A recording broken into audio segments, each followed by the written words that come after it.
What's happening? Of course, you know it's your boy B-Hop Radio Shout. And as always, I got my podcast partner off in this thing, OG Gangsta Wicked, a.k.a. Big Galaxy of Ghetto Mafia. Whew. Tired, man. Tired. I mean, what you so tired for, we? Because T-Mo, Cujo, Goodie, and Gip and CeeLo, they worked me like a slave last night. No, I don't want to hear that. Not the Goodie Mob. They did not work Big Galaxy like a slave. I posted came at 7:30. Yeah. Did straight from the deck. Yeah. As a surprise guest. I posted got there at 3 o'clock. They had 8 Ball and MJG on the show. Okay. Trina. Yeah. Who else? Too Short. Okay.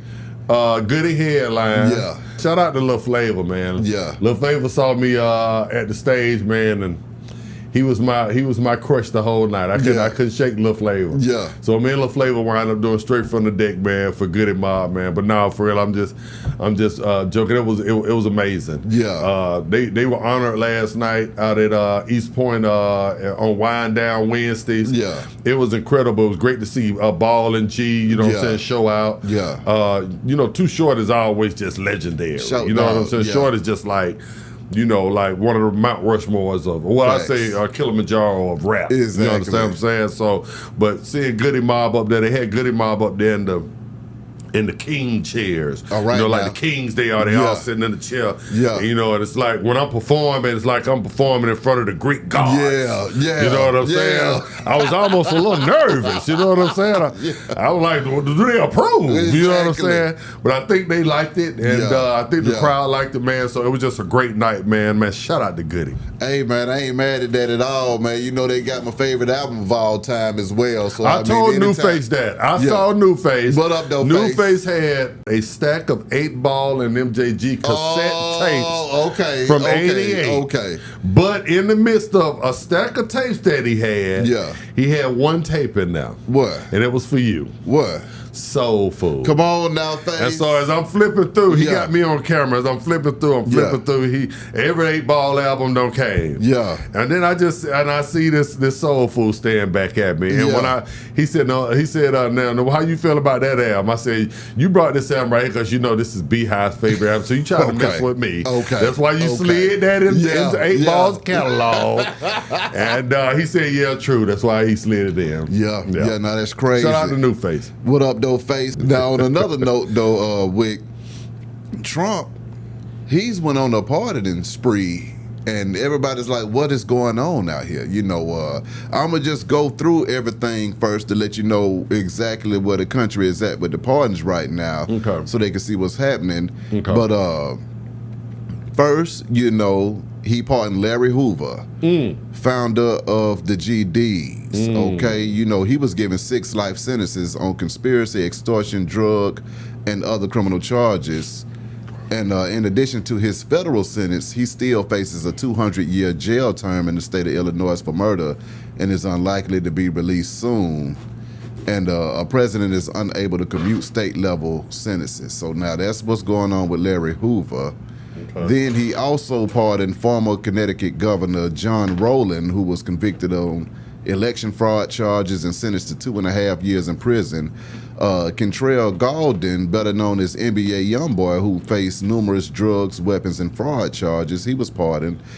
Convicted fraudster Kevin Eric Baisden, he was pardoned. Mark Bashaw, an Army officer who was convicted and court-martialed of violating COVID protection rules. Then you had Tanner Menzel and John Moore, who were convicted of theft at sea when they released sharks that they thought were being illegally fished, and it turned out that the sharks were being they were actually being legally caught for research purposes. Now, as well as those, he also pardoned Todd and Julie Chrisley.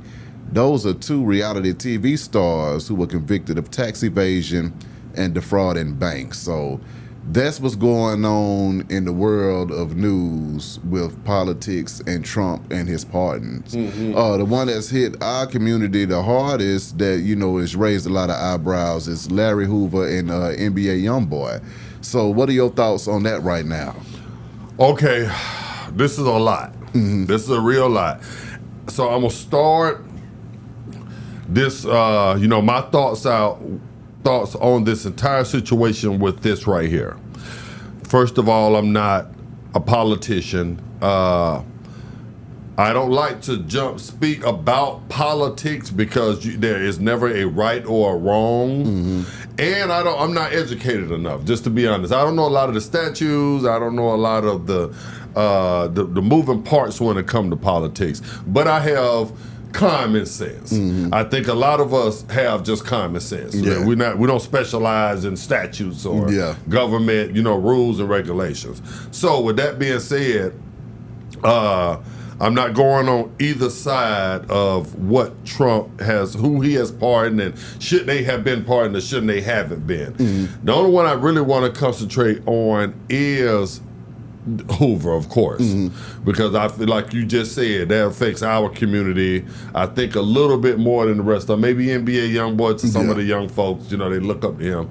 But now with Hoover, I did some, I do my research, so I started looking for sites that had the pros and the cons. To the people out there, I'm fixing to speak from other sites, what the people are saying in the comments for and against. This is not what Wicked is saying. Yeah. Now there are a lot of people there are people saying that, I applaud Trump for letting, for commuting Hoover sentence because maybe he can get out and he can reach the youth, whereas, a lot of politicians can, or Black Lives Matter leaders that they say that stole all the money, or the Dems that people feel like they be fear mongering, and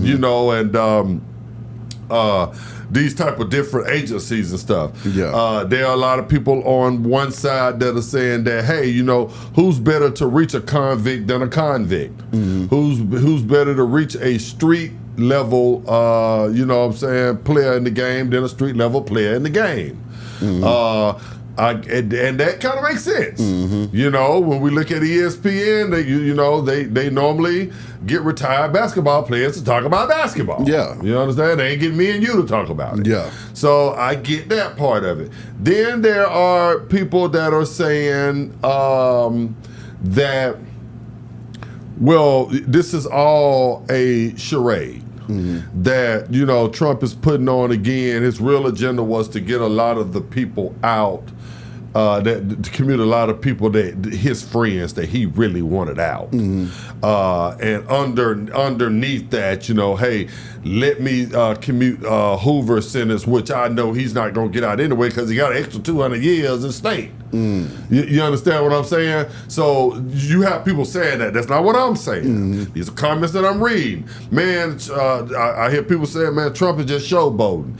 Hoover ain't gonna be able to get out anyway because it's on the state to let him out from that, from his 200-year sentence. He still has life with them. So he had life with both, and Trump knows that. So he's playing to that. That's what some people are saying. I'll say this right here. Now this is coming from me. Right here. Those what I gave you from some people saying this, some people saying that about Trump. Now this is what I'm saying about Trump. Trump is like the girlfriend or the wife that you have that, sometimes you be like, he plays with your heartstrings, with your emotions. You understand what I'm saying? Like a woman does. Yeah. We like Pimp C said, we the ucker fight. Yeah. You see what I'm saying? And that's when you're dealing with somebody like Trump. Like last week, I could almost, I could almost took a bat to Trump's head. Yeah. And then this week, you just be like, he letting go NBA young boy. He letting go, Hoover. Yeah. He letting go. He might throw up a statue or something of Dr. King out the Rose Garden. Just he always doing something to play games with your emotions. Yeah. So dealing with Trump every day is like waking up dealing with my old lady. You know what I'm saying? Just like, I don't know what I'm going to get. I don't know if we're going to fight today or, you know, I'm going to get that egg sandwich and breakfast in bed and be like, baby, you know what? I can't live without you. Yeah. Then one day I can't live with you. Yeah. You understand what I'm saying? That's coming from me. Yeah. One day you can't live with Trump, one day you can't live without it. Yeah. You know what I'm saying? Yeah. So, I don't know what to really think about, you know, these pardons. Yeah. I do know that that a lot of his friends, you know, are going to get out. A lot of the military, a lot of people that went against the COVID situation and the Dems had them, you know what I'm saying, prosecuted for stuff. Yeah. I think that there is an underlying issue that he knows that he said, okay, well, you know, I'm going to get these 3 or 4 people out. This is maybe my target to get out. Yeah. And in the midst of that, I got to throw a bone out this way, or I have to throw some distraction out here, even though I know this ain't gonna work out right over here. Yeah. You know, let me throw that out there to get them to talking about that. Behind Wick, I'm sure they'll fixate on the Hoover part right here while I'm slipping these ones out the back door. Yeah. My partners. You understand what I'm saying? That's kind of my sentiment when it comes to it. But at the same time, I mean, still NBA YoungBoy is coming out. Exactly. So it's hard for me to just say he you know, he's not letting no blacks out. Yeah. There were rumors that if Puff got indicted, that Trump was already, you know, mumbling that he was gonna you know, that he was going to pardon him. Yeah. One thing that I will say about Trump, aside from politics, morally, I think that Trump is a crook in office. I think that, you know, a lot of people that live morally below the, you know, the moral line, that's what they have in common. That's black, white, Hispanic, anything, that if you kind of living immoral and you have those type of thoughts with, you know, that Trump has when it comes to a lot of stuff, grab my, you know, if that's your thoughts when it comes to stuff, you love Trump in office. Yeah. If you don't, then, you know, you looking at it sideways. So he's definitely, what I can say about Trump is he's the most polarizing president that I have ever had. He's our president that we have ever had in this country. Yeah. I wake up every day to see what craziness Trump is going to either say or do every single day. And I think in a good way, that is healthy for politics. Yeah. I think that what we can't deny with Trump is that Trump has us to talking. Yeah. Trump has made a lot of conversations very uncomfortable for black, white, Hispanics, everybody, that we have to sit here and we have to face. Trump has made a lot of